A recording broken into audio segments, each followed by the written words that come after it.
going down, everybody? It's your boy, that guy, my high, tuning back in for another reaction. I know it's been a few days. If you haven't caught us on the lives, make sure you catch us on lives. If you haven't caught us on the lives, it's been a while, been a couple days since we uploaded a preloaded video or a pre-made video. Yeah, but we here, and we got another one of them MrBallen bangers. This one's called Gruesome Crime Caught on Camera. You already know MrBallen's about to take you for a ride. He about to, you know what I'm saying, get your nerves up, and your nerves are gonna be shot. Let's just say that your nerves is about to be shot by the end of this. All right.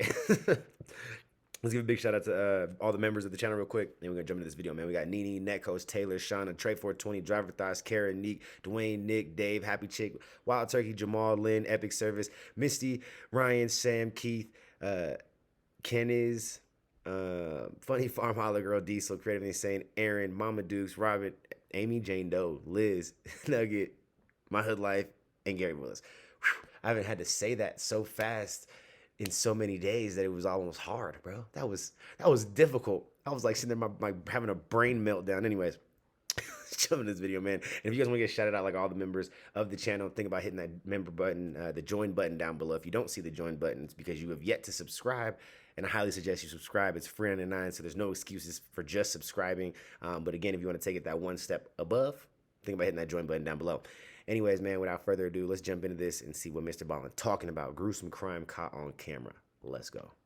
The next time you're out walking around the streets of London, look up. Chances are good you will find a camera somewhere nearby. Shit, anyway. Because as of publishing this video right now, today, London is one of the most surveilled cities in the entire world, with citizens being filmed. You hear my phone? Watch. When I plug it in. Oh, I didn't want to do it. Oh, it's because it's not plugged in. There we go. Listen. Oh, I messed up. It usually says, oh my. But watch when I unplug it. Gawk, damn about time. Gawk, damn about time. You know, the phone was taking it. You know what I'm saying? It was taking it. Anyways, let's move on. To 70 times a day. Now, the reason for all of these cameras is to deter and more effectively prosecute criminal activity. But the vast majority of the footage these hundreds of thousands of cameras all over London capture every day is just normal people doing normal things. But periodically, these cameras will capture people doing just horrible, illegal things. And today, I'm going to tell you the story behind one of those types of videos. Now, at first glance, the video clip, which we're going to play, will not be that shocking. But trust me, with context, it's horrifying. But before we get into that story, if you're a fan of the strange, dark, and mysterious, or some shit that you wouldn't even notice, then you've come to the right place, because that's all we do, and we upload once a week. So, if that's of interest to you, in your will, please give the like button a treasure map that leads to a pot of gold. However, replace the gold with a $6 gift certificate to Blockbuster. Also, please subscribe to our channel and turn on all notifications so you don't miss any of our weekly uploads. Are gone. Okay, there's let's like get one into left. Today's story. And that's just like an Airbnb now. Somebody turned the last Blockbuster into like an Airbnb. It's in like Washington or some shit.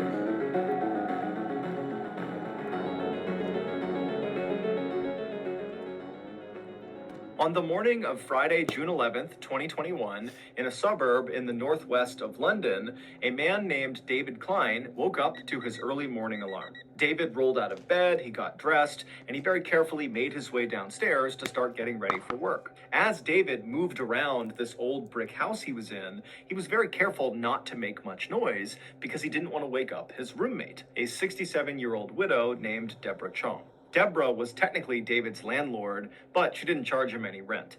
The two had met in church, and when Deborah had learned that David didn't really have a place to live, she had immediately volunteered her house and told David to come live with her for free. David couldn't believe her generosity, and immediately... Look, that shit right there, to me, like, being David or whatever, if he's not the crazy person, if he's just a regular, normal old person, you know what I'm saying?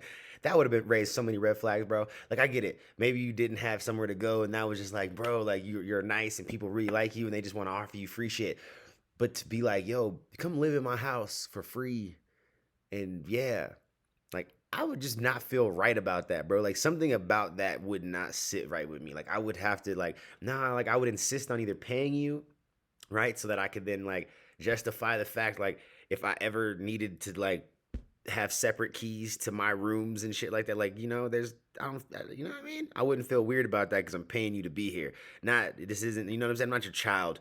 You're not about to just be like, yeah, come stay for free in my basement, and you know, we'll live this happily family. Like, bruh, no, hell no. That sound like some like Hansel and Gretel witch shit. Like she about to stuff your ass in the oven and shit. You know what I mean? Her up on the I could be offer. wrong, but I'm And just then saying. after he had moved in, he learned that he was far from the first person who Deborah had allowed to come and live in her house rent-free.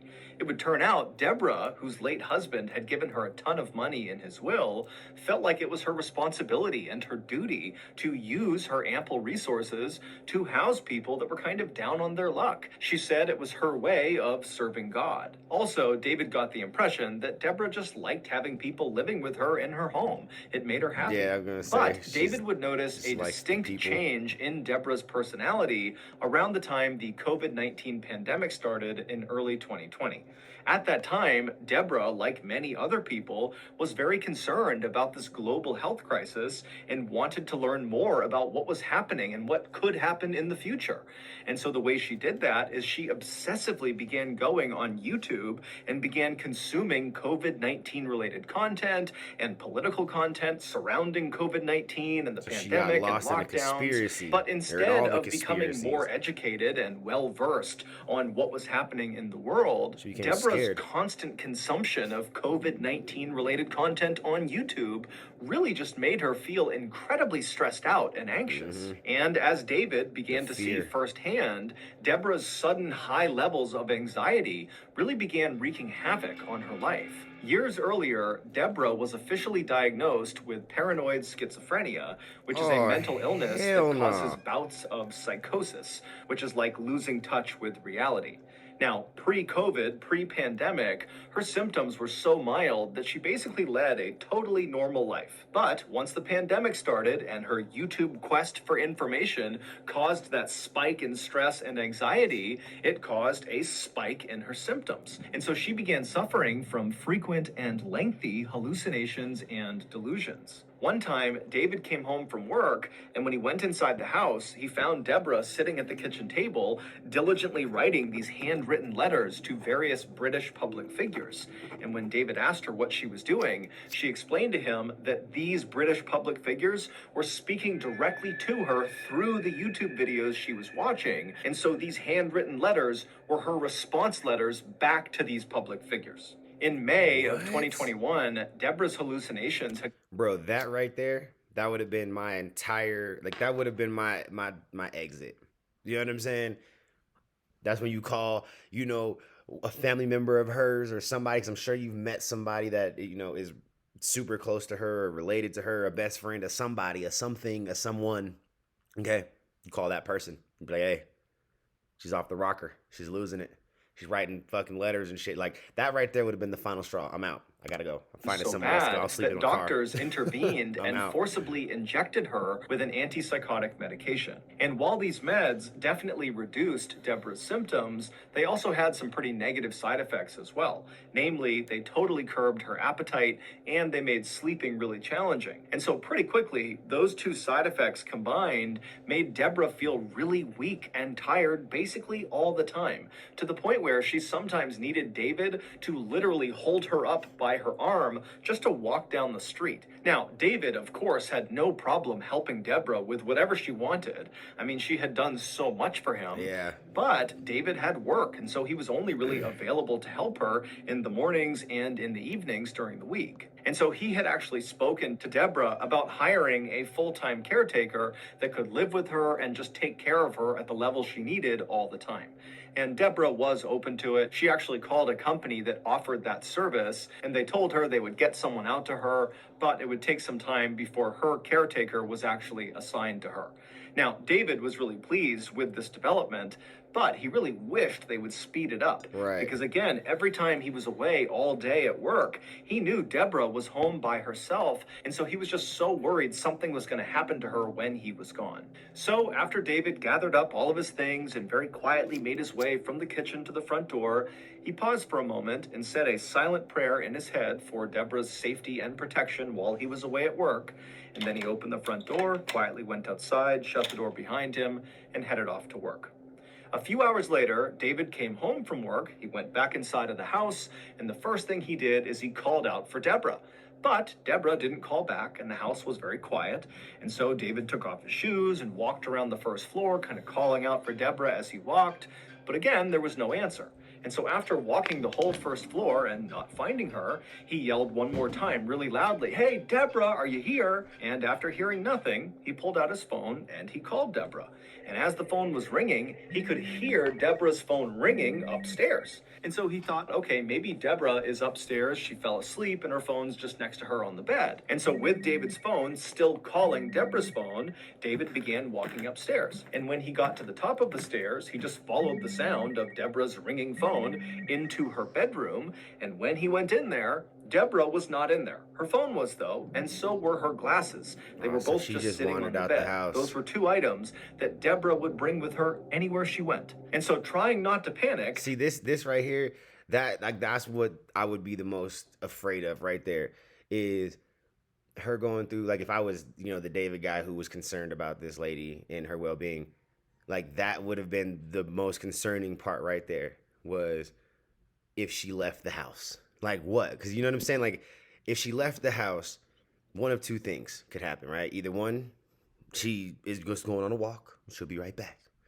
Two, she's having one of them fucking episodes and she's just went off her rocker and she's now off in the world, half there. Like, that's terrifying. David called out a few more times for Deborah, but again, there was no answer. And so after quickly searching her bedroom and not finding her, he searched all the other rooms upstairs, but again, she just was not there. She was not in the house. And so David began calling and texting friends from church and other people that knew Deborah to see if anybody had heard from her or knew where she was. Like someone with but dementia no one leaving the did. house, and the only people who had recently talked to her said she was totally incoherent, talking about spirits and demons and the destruction of all mankind. And so, and the reason why I say that would be the most terrifying thing is because the reality is that she probably knows better. Like, when she is there and she's coherent, she probably knows better than to leave the house.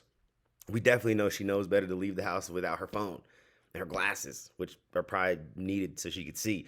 But to leave those two things specifically is a no-no. But then again, I think if she's coherent, she's not leaving the house. I think she's going to wait for David. She's going to sit her ass on the couch and watch some soap operas and whatever else. You know what I'm saying? The little, was it CVC or whatever that stupid channel is where you could just buy shit. You know what I'm saying? They just sell you shit all day. So, yeah, I just don't think that if she was in a coherent state of mind, that she would have left the house at all. You know what I'm saying? Deborah must be suffering from a schizophrenic hallucination somewhere out in the city. David picked up his phone again and he called the police. When the police showed up at the house, David filled them in on what was going on, and the police told him, hey, look, we'll go back and review all of the CCTV camera footage taken from outside of your house. We're bound to see footage of Deborah leaving her house at some point, and then we can just watch where she goes. And so David felt reassured, and the police felt very confident. But when the police went back to the station and began reviewing all of this security footage taken from roughly outside of Deborah's house, there was no footage of her ever leaving the house. There was only footage the day before of Deborah going into the house, but she never left. And so naturally, the police went back to Deborah and David's house, and they thoroughly searched that house, believing Deborah had to be in there somewhere. That would be crazy. Despite searching everywhere in this house, in every crawl space, in the attic, the basement, every closet, everywhere, she wasn't there. It would take the police nearly a month, but they would eventually figure out where Deborah went. A month? It took you a month to figure out where she went? Holy. And to say they were surprised at where she went is a massive understatement. But to understand what happened, we have to go back to the very beginning of Deborah's very strange disappearance story. So is the dude a part of it? Is David a part of this whole thing? Last weekend, I looked over and I saw old Seagull Lung sitting at his... Shout out to MrBallen and NordVPN, for their constant support of MrBallen, so he can bring us this amazing content. So shout out to NordVPN and MrBallen. Gang, gang, gang. Let's go. It all started about 10 months before Deborah actually went missing in August of 2020. That month, Deborah met a 36-year-old woman named Gemma Mitchell at one of her church prayer groups. Like Deborah, Gemma was very religious, and so the two women became fast friends despite being 30 years apart in age. Deborah would confide in Gemma about her mental health struggles, and Gemma would confide in Deborah about her house/financial troubles. Basically, Gemma, a couple years earlier, had given money to a contractor to fix up her house, but the contractor had taken her money, not done any work, and then run off, basically robbing Gemma. But Gemma really needed to do these renovations, and so she wound up hiring a second contractor who did begin work, but during this process, Gemma realized she would never be able to recover the money that was stolen from her from the first contractor, and so when she realized she wasn't going to get that money, she knew she would not be able to fully pay the second contractor for his work. And so when the second contractor found out he was not going to get paid, he stopped work immediately, despite the fact that there was no working heat in Gemma's house and there was a huge hole in her roof. But Gemma had no way to fix this, and so she and her mom were just living in this house that was just totally freezing all the time. Deborah had been so moved by Gemma's situation that very quickly after meeting her, she offered £200,000 to Gemma to finish the renovations on her house. Under the condition that one room in Gemma's new house would be solely dedicated to Christian ministry. Gemma was overwhelmed with gratitude. She could not believe that Deborah was willing to do this for her. And is it the Gemma chick who does it? She goes into panic mode and she feels like she's got to take the old lady out because she don't want to pay back the debt, or what? Of course, she agreed to her terms without any hesitation. After that, the two women began texting all the time about this renovation project. Deborah would suggest paint colors and different things to do with the inside of the house, and Gemma would text updates about the different contractors she had talked to who could do pieces of the renovation. Deborah was always inviting Gemma over to her house, and she even began referring to Gemma as her sister. And Gemma loved it because Gemma actually had always wanted to be much closer with her own biological sister, but they had kind of drifted apart. And so for Gemma, Deborah really did feel like the sister she was supposed to have. But their relationship was about to change drastically.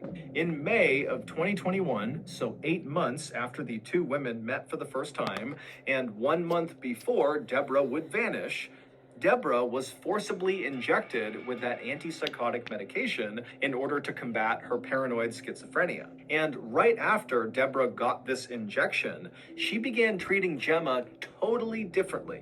She basically stopped communicating altogether with Gemma, and then in the rare times she would text Gemma, it was just to berate her about being a hoarder or being too messy and sloppy. Gemma didn't really know what to make of her friend's new behavior, but she knew, Deborah was going through a really tough time, and so Gemma just kind of took the abuse and didn't say anything.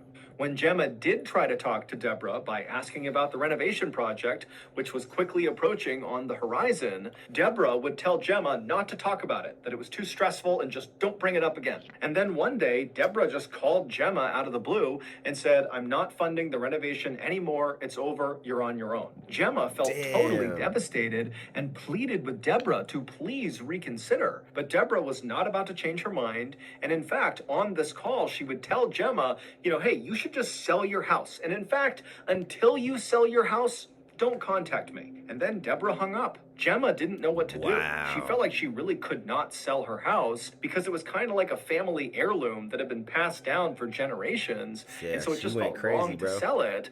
But on the other hand, without help, she would never have enough money to fix the house up. And so she was totally stuck, and she felt like her only option was to go to Deborah and have one more conversation and just really plead her case and see if maybe there was some chance Deborah would change her mind. So, on the morning of June 11th, 2021, so this is the day that Deborah goes missing, Gemma showed up on Deborah's porch and rang her doorbell. She arrived just after David had left for work. A few moments later... All right, right here in the comments below, let me know what you think happened. Put your speculations, put your you know, assumptions down below. Let's see if anybody's right. Let's go. 'Cause Deborah slowly I really am at this point. I'm just so I have no idea. Like it sounds like it's Gemma now. You know what I'm saying? Like it's got to be Gemma, but I don't know. I her way don't to the know. door. She opened it up. She saw Gemma out there and asked, what's going on? And Gemma just very politely said, would you please let me come in? And can we just talk one more time about the renovation? And Deborah, who was not very enthused at the idea of having this conversation, said, you know what? Okay, come on in. And so Gemma would go inside and the two women would go sit down and they'd exchange some pleasantries. And then at some point when there was a break in the conversation, Gemma brought up the renovation. She had actually written out this whole speech about how incredible Deborah was and how these renovations, if they went through with them, would mean so much to her, Gemma, and her family. But as Gemma is going through this pitch, Deborah just cuts her off and says, Gemma, I'm sorry, but my decision is final. I am not paying for the renovation. I'm sorry. A little while later, both Gemma and Deborah would leave Deborah's house. And there actually is CCTV footage that shows the pair walking on Deborah's street right outside of her house. However, the reason the police did not flag this footage when they first were scanning all of that footage to figure out where Deborah went is because when you watch the footage of the two women together, it actually only looks like one person. It looks like Gemma. But Gemma is wheeling a huge suitcase right behind her, and as it would turn out, Deborah was inside of it. It's assumed that after Deborah was forcibly given that antipsychotic medication for her paranoid schizophrenia, that it really leveled her out. She was suddenly thinking very clearly for the first time in months.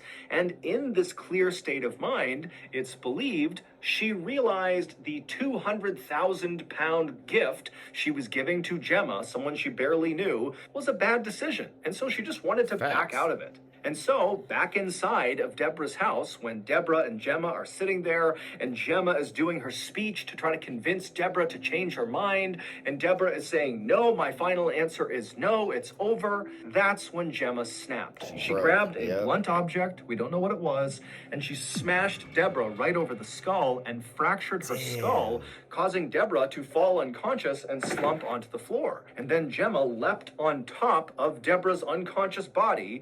Gemma pulled out a knife and cut Deborah's head off. And then afterward, Gemma cleaned. I was not expecting that. Okay. We knew we like I said, we had some speculations and some assumptions that it was Gemma. You know what I'm saying? I was feeling like it was Gemma. I wasn't 100% sure because MrBallen, he'll throw you for a loop. But that's not what I was expecting. I expected that Gemma was gonna do some foul shit, but just bruh. Whoa. All the blood in the house and then stuffed Deborah's body and head into that big suitcase. And then after Gemma stole several legal documents and a copy of Deborah's will, she walked out of Deborah's house with Deborah in the suitcase behind her. Gemma would walk with Deborah all the way back to her house, and then she would leave the suitcase, with Deborah still inside of it, in her backyard. She would just leave it there for 2 weeks, and then after those 2 weeks, Gemma would take the suitcase again, still with Deborah's body inside of it, and transport it 250 miles away to a seaside town where she would dump it. And in that seaside town, some vacationers would discover Deborah's body and call it in to the police. On July 6th, 2021, police would arrest Gemma on suspicion of murder. When they arrested her, they showed up at her house and used a battering ram to smash in her front door. And then when the door finally literally smashed open, Gemma was just standing there waiting for the police, as if she knew this was going to happen, and she's just waiting to be taken away. When the police would actually go into Deborah's house and search it, they would find a fake copy of Deborah's will where all of Deborah's estate was handed over to Gemma and Gemma's mother. In October of 2022, Gemma was found guilty of murder and sentenced to life in prison with a minimum term of 34 years. To this day, Gemma insists she did not kill Deborah. Fuck out of here. You definitely killed her. So that's going to do it. If you got something out of this episode. That is nuts, bro. Like, holy cow. That's holy moly. Yeah, that's crazy. I don't even know what to say about that. Like, what do you say about some shit like that, bro? Nothing. Like, there's nothing. There's no words. That's nuts. Okay? That's nuts. Anyways, y'all let me know what you thought about that in the comments below. And I'll catch y'all on the next one. Peace!